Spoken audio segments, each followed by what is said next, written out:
Sapa Semesta bersama Yus Sudibya. Wih, luar biasa. Kita seruput kopi dulu, Bli. Nggih. Wih.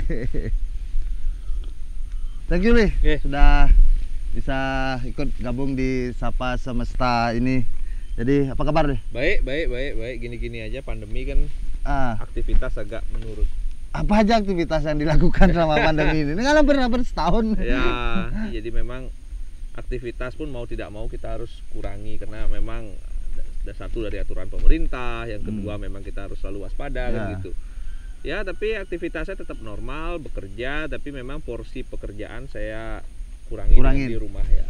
Jadi lebih waktu bersama keluarga nih, lebih. Ya, kalau kita mau ambil hikmahnya dari pandemi ini sebenarnya waktu dengan keluarga lebih banyak. Waktu melalinya dikurangi. Dikurangi ya. Waktu bersama keluarga diperbanyak. Ya. Sebelumnya kan nggak diam-diam di rumah nih kayaknya. Ya. Sebelumnya udah ada, nge-ride terus. Ya, untuk riding itu kan hobi. Iya. Kalau bahasa kita di teman-teman itu penghobi itu untuk meningkatkan imun. Itu bahasa pembenarnya. Bahasa pembenaran. Bahasa pembenar meningkatkan imun. Tapi memang di satu sisi riding itu tidak serta-merta harus kita lakukan beramai-ramai. Betul. Ya kan? Ya. Kadang saya juga sendiri, kadang mungkin berdua. Bagaimana kita bisa saling menjaga satu sama lain sebenarnya. Tapi gimana juga biar hobi kita tetap jalan kan itu. Dan imun tetap tingkat. Itu yang terpenting. Gitu. Itu aja sebenarnya. Ya, berbicara tentang ya masih seputaran pandemi nih. Blius ini kan saat ini adalah pembisnis media terbesar di Bali nih saat ini ya kan. Kalau secara bisnis nih media secara pandemi ini gimana, Bli? Kalau overall secara kita nilai dari sisi turnover, itu memang semua bisnis mengalami penurunan. Ya. Pasti, nggak mungkin nggak. Karena kan daya beli mereka untuk marketing berkurang. Jadi daya beli masyarakat pun berkurang. Jadi memang secara otomatis ini akan memberikan efek domino bagi semua pelaku bisnis. Ya. Walaupun yang memiliki follower banyak juga tetap mengalami fase yang sama. Saya pikir demikian. Tapi oleh karena itu ini juga bukan serta-merta harus menurunkan semangat kita dengan teman-teman semua. Jadi kalau saya boleh menyampaikan pesan, bagaimana kita bisa memberikan kreativitas kita atau mengembangkan potensi yang kita miliki pada masa pandemi ini.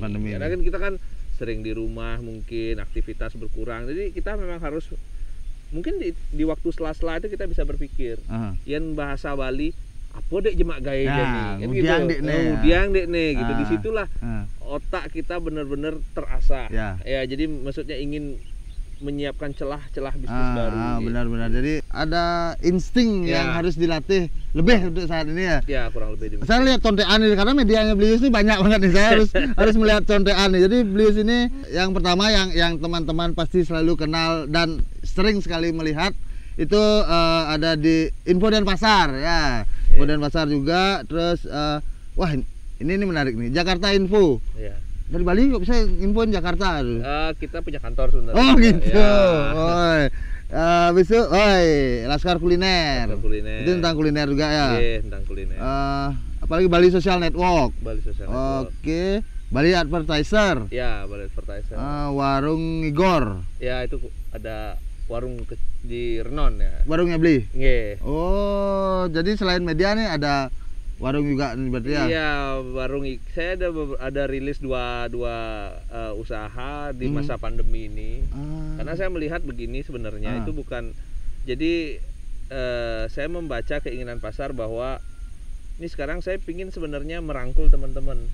Maksudnya yang teman-teman yang pingin belajar sebenarnya datang deh ke sana. Ini kita create makanan kayak gini, ditiru aja nggak apa-apa. Gitu. Jadi memang saya itu memang bikin usaha itu tidak pernah ada yang saya tutup-tutupi. Betul.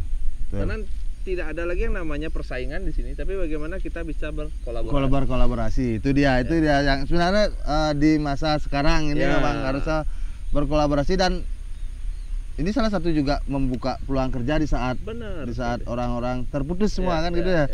Ada habis itu ini apa? Taulan. Taulan Social Hideout. Social Hideout. Ini tentang apa, Bli? Jadi Taulan itu tempatnya di Kerobokan. Itu semacam open space restoran, terus ada villanya juga di sana.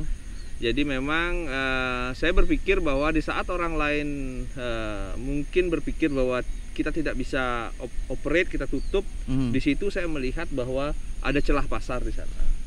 Oke. Jadi saya dalam melakukan sesuatu, saya pasti berpikir sebaliknya. Sebaliknya, betul. Saya berpikir sebaliknya. Di saat orang lain berpikir, wah sepi nih, lebih baik tutup. Kalau saya berpikir sebaliknya. Di saat semua sepi, di saat semua tutup, saya lebih baik buka. Woi. Saya berpikir begitu. Memang tidak selalu benar apa yang saya lakukan, tapi minimal kita punya usaha atau upaya untuk mencapai. Tapi bagaimana menghadapi? Maksudnya tidak selalu benar kan? Tidak selalu benar apa yang saya pikirkan. Tapi di situ berarti kan ada kegagalan. Maksudnya ada ya coba-coba atau orang penglisirin orang sing degang nah. Bagaimana meyakinkan diri bahwa oke, saya siap gagal. Kan teman-teman banyak nih yang ingin berusaha tapi tidak siap gagal. Jadi saya menyambung pembicaraan Gung tadi bahwa kalau saya bikin bisnis itu sekarang tuh di sini adalah yang pertama itu selain profit, tapi bagaimana kita bisa memperdayakan orang-orang yang dirumahkan. Betul. Jadi sebenarnya itu banyak banget memberikan input bagi kita bahwa semangat mereka itu masih ada. Jadi semangat mereka, mungkin saya punya modal sedikit, ya nggak banyak modalnya, saya bisa bikin sesuatu dan saya bisa tetap mengkaryakan teman-teman ini. Jadi mereka yang selama ini dirumahkan sudah tidak ada semangat, ya walaupun kalau dilihat dari persentase kecil banget, mungkin 0,00 sekian, tapi minimal kita ada kontribusi. Kita ada upaya. Nah, bicara mengenai kegagalan, yang namanya bisnis itu sebenarnya cuma dua, untung dan rugi. Oke. Iya kan? Ya. Sekarang kita mau ngambil yang mana, kan gitu. Kalau kita mau tapi kalau kita tidak melakukan atau kita tidak melangkah, kita nggak tahu kita bakalan untung apa rugi. Nah, ya kan? Nah, Bung Ama juga seorang pengusaha, pasti pernah merasakan namanya fase di bawah, fase di atas, fase rame, fase sepi. Tapi bagaimana kalau saya ibaratkan pengusaha itu adalah sebuah nakoda, betul. Jadi bagaimana kita ditempa, kalau kita ibaratkan nakoda, bagaimana kita ditempa oleh yang namanya laut, yang namanya badai. Kita mau bawa kemana kapal ini? Ini ada badai pandemi nih. Kita mau ngapain? Kalau kita sekarang putar balik ke belakang, ya kita nggak akan dapat apa-apa. Tapi kalau kita mau coba terjang badainya, ada dua kemungkinan, kita sampai di tujuan atau kita bubar jalan. Betul, ya. Tapi seorang nahkoda itu kan memiliki yang namanya insting, membaca arah angin. Dia memiliki berbagai rencana-rencana, plan A, plan B, plan C, dan itu semua kita siapkan. Jadi kalau misalnya sepi bagaimana, kalau rame bagaimana, kalau misalnya memang tidak ada yang datang sama sekali, apa yang harus dilakukan, semuanya memang kita pikirkan. Jadi memang segala sesuatu ada risiko. Ada risiko. Apapun yang kita lakukan. Tidur aja ada risiko. Betul. Tidur aja ada risiko. Gempa, ketimpa, plafon. Kurang lebih. Oke, ini yang saya dengar dari tadi kan, Bli, ada rasa care banget, memikirkan di saat pandemi ini banyak orang yang memikirkan individual banget. Tapi Blius bisa memikirkan sejauh itu apa motivasinya? Kenapa mikirin orang gitu loh? Ya nak baling orang, yang tiang nak percaya aja ada karma. Kan, maksudnya kalau tiang berbisnis, jujur dari pertama kali saya berbisnis sampai sekarang, saya tidak pernah memikirkan profit. Tak pernah sama sekali. Yang saya lakukan adalah berjalan, berjalan. Maksudnya seberapa bisa bisnis kamu itu memberikan impact bagi banyak orang, maka banyak orang akan mendoakan kita untuk lebih baik. Percaya deh. Dan semesta mendukung. Iya dong. Yang penting kita selama kita nggak nyenggol orang, nggak nyakitin orang, jalan aja terus. Masalah rezeki, masalah profit, masalah untung itu udah ada yang ngatur. Betul. Pasti itu. Maksudnya di sini juga teman-teman yang mau melangkah untuk berbisnis, jalan aja dulu. Maksudnya rugi atau untung atau rugi itu memang pasti ada, tapi saya nggak akan juga mulu-mulu bahwa kalian harus bikin manajemen yang baik. Enggak, konsep bisnis cuman gampang. Gimana caranya kita beli 100, kita jual 125. Simpel banget. Sesimpel itu padahal saudara. Sebenarnya. Yang harus ini terstruktur bla bla gitu. Sebenarnya itu yang kadang-kadang banyak orang yang sebelum melangkah lebih banyak merencanakan. Nah, satu merencanakan, yang kedua berpikir yen kene kengken, kengken. Nah, maksudnya kalau itu kita pikirkan habis waktu kita. Habis. Maksudnya di satu sisi yang lain orang lain udah melangkah. Ya. Jadi orang lain sudah melangkah. Nah, di saat orang lain sudah melangkah, kita baru tahap merencanakan. Ya. Dan ketika kita akan melangkah, orang lain udah lari. Udah lari duluan. Benar. Saya pun juga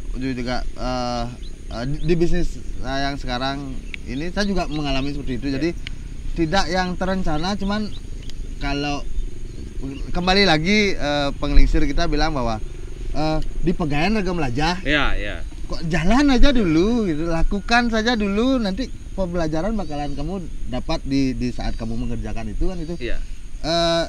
Dan benar, dan saya pernah merasa bersalah bahwa orang-orang merencanakan semua sesuatu, tapi kok saya nggak bisa terencana ya. Tapi akhirnya berjalan kayak gitu. Tapi akhirnya setelah paham bahwa enggak, memang saya harus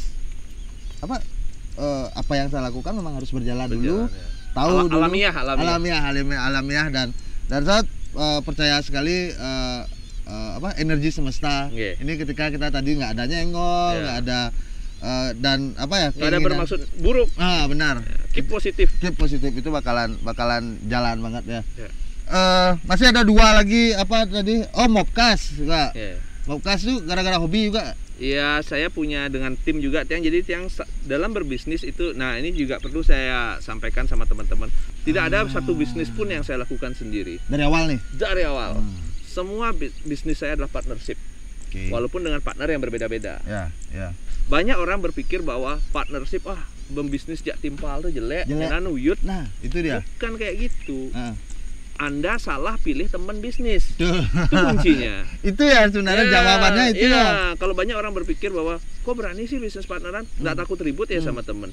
As long as kita punya kepercayaan, trust dan komitmen, bisnisnya lancar kok. Yang penting kita bisa saling melengkapi satu sama lain. Misalnya, Bung Ama punya produk, saya jago marketing, collab, selesai barangnya. Beres. Iya kan? Maksudnya untung bagi 2, rugi bagi 2. Sesimpel itu sebenarnya. Tapi banyak orang memang yang melakukan usaha itu belum apa-apa sudah memikirkan profit sebenarnya. Itu adalah tembok pembatas yang tinggi ya.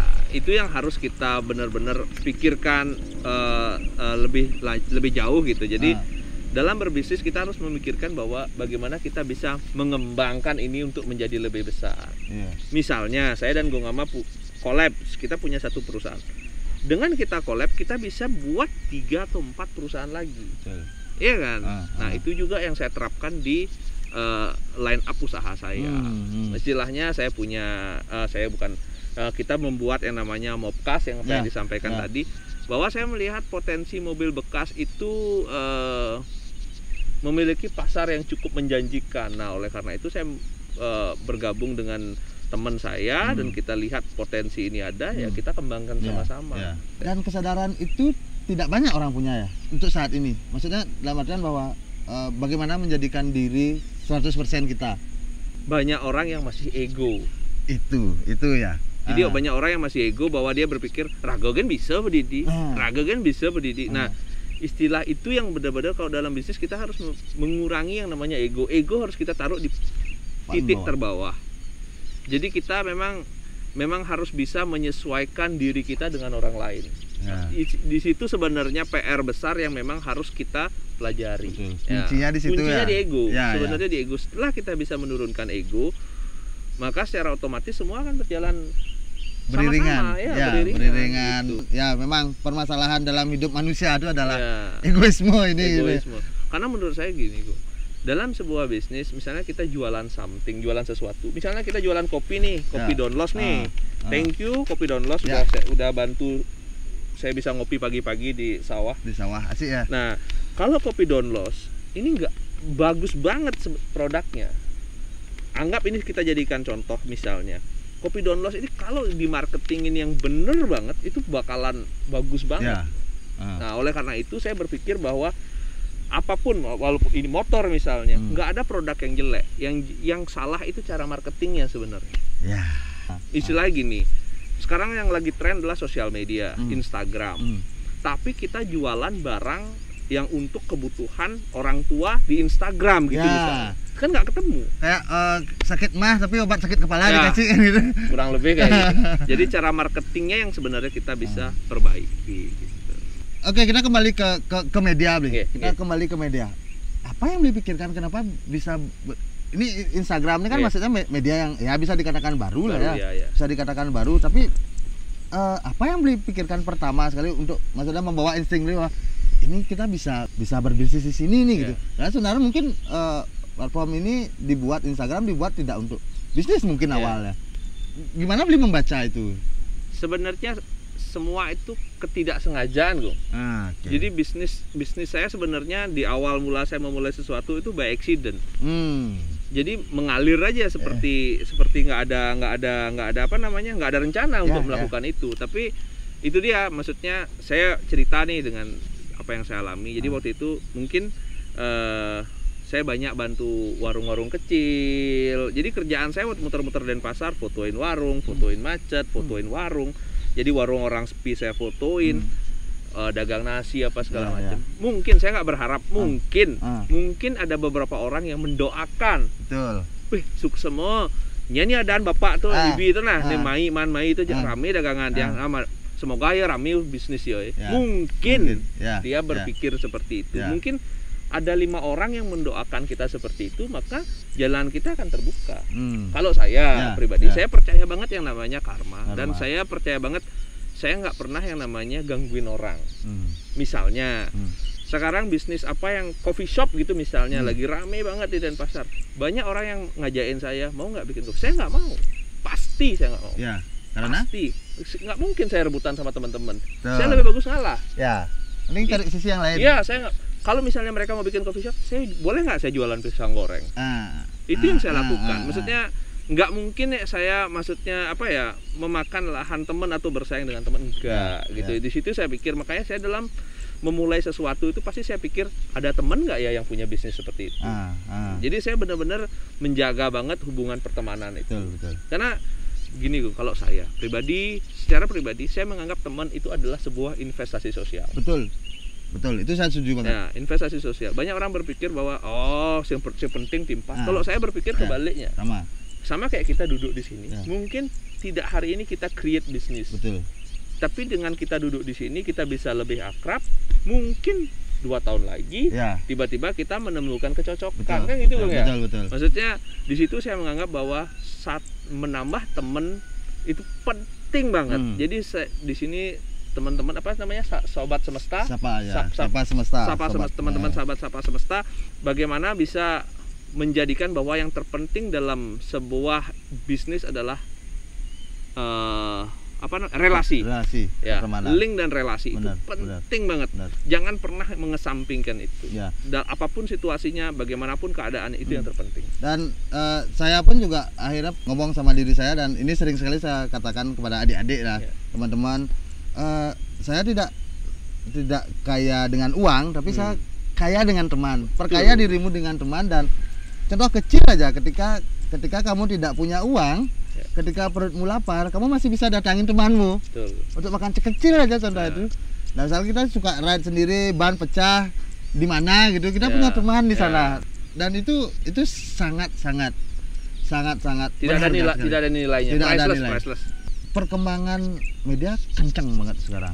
Kencang banget. Akun info banyak. Perkembangannya media ini ke depannya seperti apa nih? Jadi kalau saya boleh menyampaikan, kalau semakin bertambahnya seperti yang tadi bilang banyak media-media baru, saya senang sebenarnya. Maksudnya saya senangnya begini. Saya nggak anggap mereka itu saingan, enggak sama sekali. Jadi saya sering bahkan ketika mereka DM saya, mereka bilang ke DM pribadi saya mau main ke kantor, mau lihat, datang, pelajari kayak gini lo bikin yang benar, ada tim yang benar. Maksudnya kelola secara profesional, maka kamu akan berkembang. Itu yang saya lakukan. Nah, untuk ke depan, bahwa kalau satu media itu semakin ke depan pasti gratis. Informasi bisa dapatkan secara gratis, tidak ada lagi yang namanya berbayar. Yang kedua itu adalah kecepatan tuh nomor 1. Nggak akan ada yang mengalahkan kecepatan. Nah, bagaimana sekarang kita mengelola diri kita agar kita bisa menyampaikan segala sesuatu itu tercepat. Tercepat dan valid pastinya. Itu sih. Jadi berbicara valid, sekarang banyak juga maksudnya sorry ya, maksudnya banyak media yang ngawak juga kan. Banyak media yang ngawur juga memberitakan sesuatu gitu. Kayak clickbait gitu biar orang ngeklik aja. Gimana tanggapan Beli tentang media yang seperti itulah? Mungkin tidak dalam kapasitas saya menilai, Gong ya. Ya. Tidak dalam kapasitas saya menilai karena itu kembali lagi pada ranah masing-masing perusahaan. Betul. Jadi ada perusahaan yang memang menginginkan viral, ada yang pengen menaikkan yang namanya traffic, itu terserah. Tapi kalau saya secara pribadi menilai itu biasa-biasa aja sebenarnya. Karena masyarakat udah semakin pintar. Masyarakat tahu mana yang benar, mana yang enggak. Masyarakat bisa yang namanya double check sebelum membaca sesuatu, dia cross check ke media yang lain. Itu bisa aja.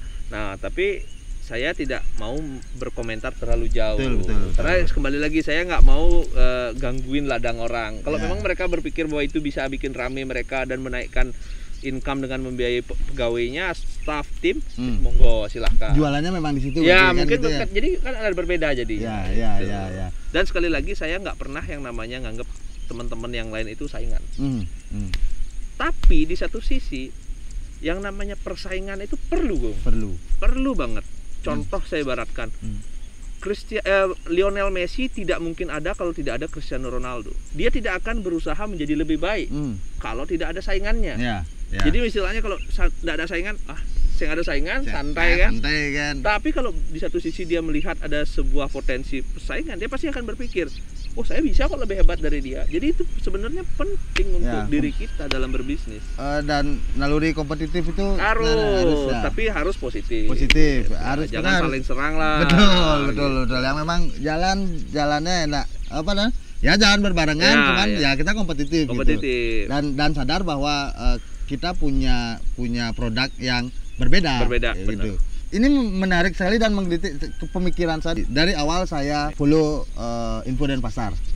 Kenapa kok Info Denpasar tidak info Bali? Padahal sebenarnya informasi yang Beli sampaikan itu kan tentang Bali keseluruhan. Jadi mungkin ini pertanyaan teman-teman juga banyak ya. Kenapa harus Info Denpasar? Kenapa enggak info Bali gitu? Sebenarnya simpel banget, ketidaksengajaan. Kembali lagi ke situ ya. Kembali lagi ke ketidaksengajaan sebenarnya. Jadi ya mengalir begitu saja karena waktu itu saya pikir bahwa saya cuma bisanya keliling kota Denpasar. Jadi ya kita buat yang simpel-simpel aja gitu. Tapi semakin kesini banyak banget follower, netizen itu yang minta dong, kita mau disupport dong. Saya jualan lawar nih di Karangasem, di Klungkung, saya jualan daging kayak gini. Ya mau nggak mau kita harus rangkul semuanya. Tapi di awal ada dilema nggak? Kita di Denpasar, aduh saya salah nih gitu. Buat ini enggak ya? Sama sekali enggak. Sama sekali. Biasanya orang kejebak di situ kan. Terlalu memikirkan bahwa nama saya di sini nih, akhirnya dia mengkerucutkan pasarnya. Enggak. Oke. Berbicara sebanyak ini media yang beli naungi lah. Berapa tim yang terlibat nih? Dan tercepat ya, dan Info Denpasar itu tercepat loh. Kalau bicara tim memang sebenarnya sama seperti media-media lain. Kita ada wartawan, kita ada admin, kita ada desain grafis, semua ada. Hanya saja output kita sosial media. Nah, kalau bicara tim ini di luar bisnis yang lain ya, maksudnya kita bicara core media aja, mungkin sekitar 30-an. 30 orang ya. Itu berarti semua ada di divisi masing-masing. Ada admin, ada sosial media kreator, ada konten kreator, ada web developer, ada desain grafis, ada konten kreasi, ada production house, kita juga ada gitu. Jadi saya pikir maksudnya informasi yang datang ke Info Denpasar mungkin saat ini ya, mungkin di awal nggak tahu, mungkin meng-create berita sendiri, beli keliling Denpasar. Sekarang kan udah gampang beli, maksudnya udah tinggal ada yang tag ya gitu. Apakah masih membutuhkan konten kreator itu, gimana modal itu konten kreator? Jadi gini, memang di awal itu semua saya lakukan sendiri, dari sisi foto semua pakai kamera HP. Tapi tetap yang menjadi tulang punggung Info Denpasar atau backbone-nya Info Denpasar adalah citizen jurnalis, masyarakat. Tapi kenapa kita perlu yang namanya konten kreator? Kita perlu yang namanya wartawan. Wartawan tuh tugasnya adalah double check. Wartawan saya itu misalnya tugasnya itu hanya mengecek berita. ada apa. Misalnya netizen menggambarkan ini, kita double check bener apa enggak gitu. Nah, kalau konten kreator adalah, nah ini tricky sebenarnya. Dalam industri sosial media ada yang namanya hype news. Berita yang lagi hangat, topik apa yang diperbincangkan minggu ini, topik apa yang diperbincangkan minggu depan, topik apa yang diperbincangkan 3 minggu lagi. Itu sebenarnya tugasnya konten kreator untuk meng-create isu-isu. Gitu. Jadi sebenarnya banyak banget isu, misalnya sekarang kuliner. Kuliner apa sih? Misalnya sekarang kita lagi ada di Gianyar nih, di daerah Tegalalang. Kuliner yang hype sekarang di Gianyar nih apa? Aji Gita misalnya. Tugas konten kreator adalah datang ke sana, dia menarasikan kenapa Aji Gita ini enak. Tuh. Jadi banyak banget sebenarnya isu-isu yang bisa ditulis. Jadi bagaimana kita bisa melakukan kreasi-kreasi baru, maksudnya isu-isu baru. Misalnya sekarang nih ada isu pandemi nih sekarang. Kita mau new normal atau true normal, kan banyak banget tuh ada. Nah, itu tugas konten kreator untuk meng-create sebenarnya narasi-narasi yang kira-kira bisa diterima oleh masyarakat.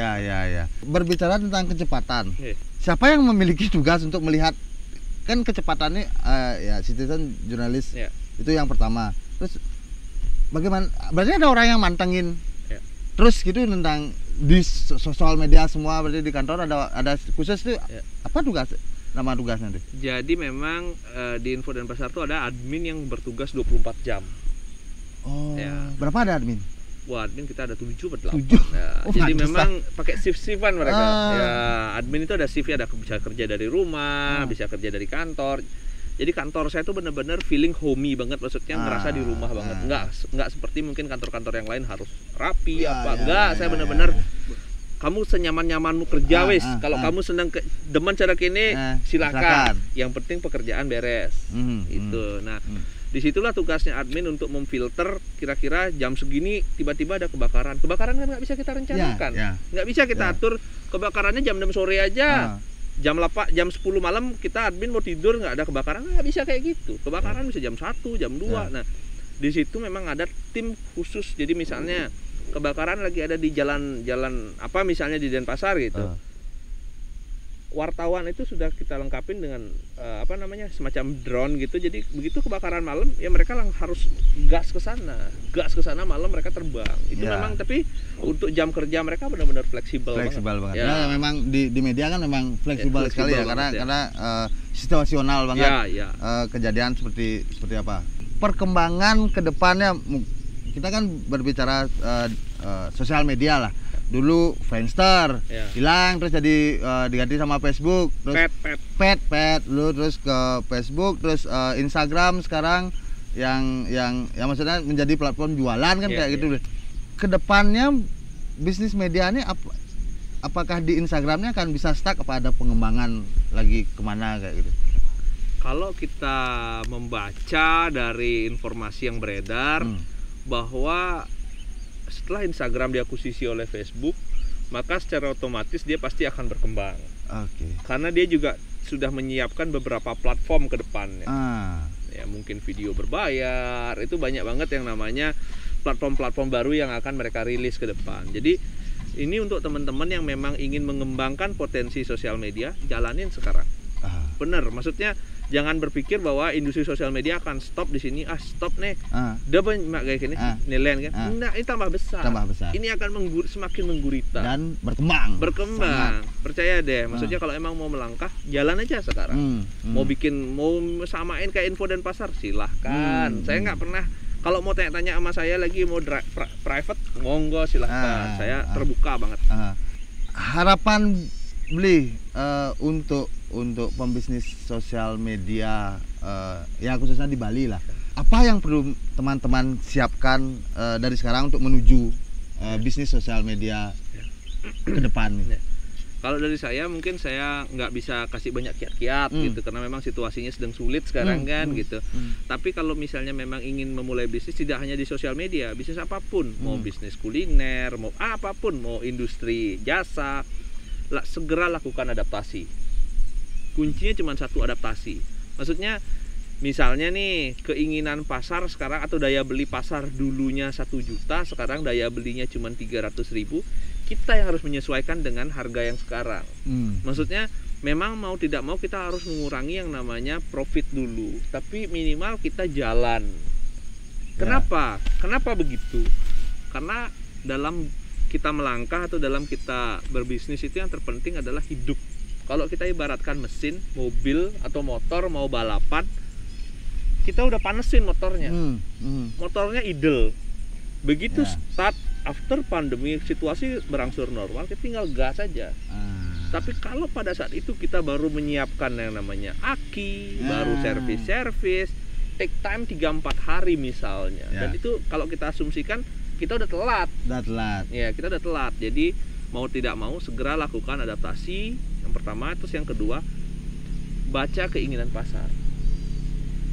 Kita udah beradaptasi nih sama keadaan. Oh, kita tahu dengan begini kita ambil kerjaan seperti ini, dengan ini kita ambil kerjaan seperti ini. Baca keinginan pasar adalah bagaimana kita bisa membaca apa yang orang lain inginkan. Misalnya nih, kita mau bikin namanya coffee shop. Kita baca keinginan pasar bahwa orang lain tidak mungkin ada yang mau lagi duduk di dalam ruangan ber-AC. Kecil banget persentasenya. Jangan. Ya kita bikin di kebun misalnya dengan harga yang murah. Saya yakin kok dengan promosi yang bagus pasti bakalan rame. Ya, kalau saya mengutip kata-katanya Panji Pragiwaksono, sedikit berbeda lebih baik daripada sedikit lebih baik gitu ya. Jadi selalu melihat kalau saya biasanya di dalam kekaryaan dan di dalam bisnis adalah saya selalu berpikir di mana sisi kenyamanan saya. Dalam artian kita membaca pasar, cuman kita tetap berpikir bahwa kemampuan kita seperti apa. Kayak saya di foto saya kenapa bisa hitam putih gitu, karena saya nggak kuat sama warna.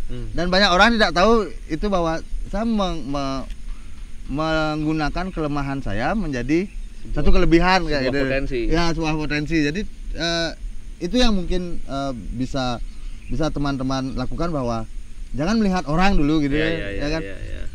Jangan melihat orang dulu, saya ingin seperti itu gitu.